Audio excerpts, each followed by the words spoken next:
Hai, Assalamualaikum. Hari ini saya nak masak sayur bayam. Jom tengok saya macam mana saya masak sayur bayam. Okay, mula masuk air minyak. Untuk tumis tak perlu nak banyak. Okay.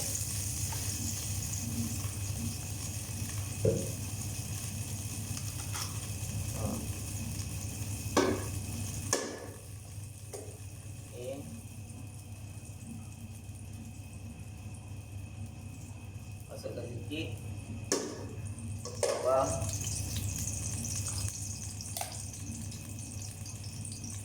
bawang putih yang besar,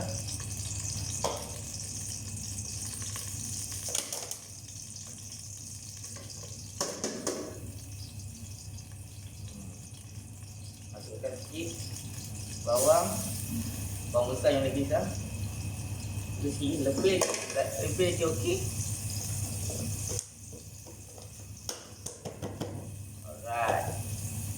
Siap. Kacau je. Sampai garing nanti kita letak apa ni? Letak tu ni. Garam dengan garam.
So, bila garing dah, letak ayam.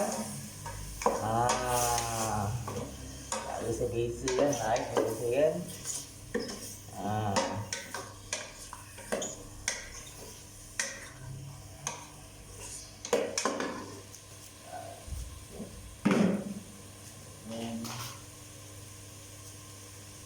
Garam dalam lidah kecap.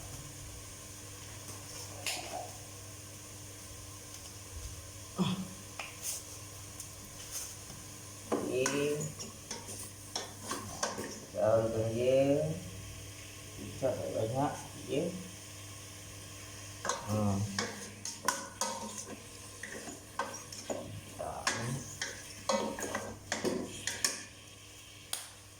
Allah.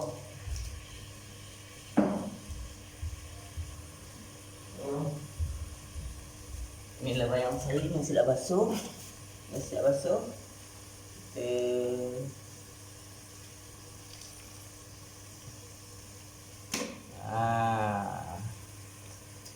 So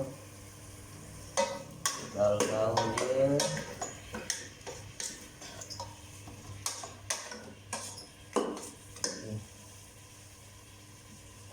Ini air khas untuk masakannya. Jangan bimbang. Okey.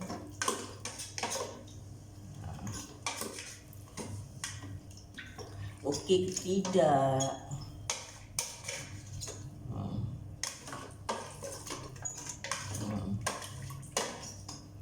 Okey, tunggu ya.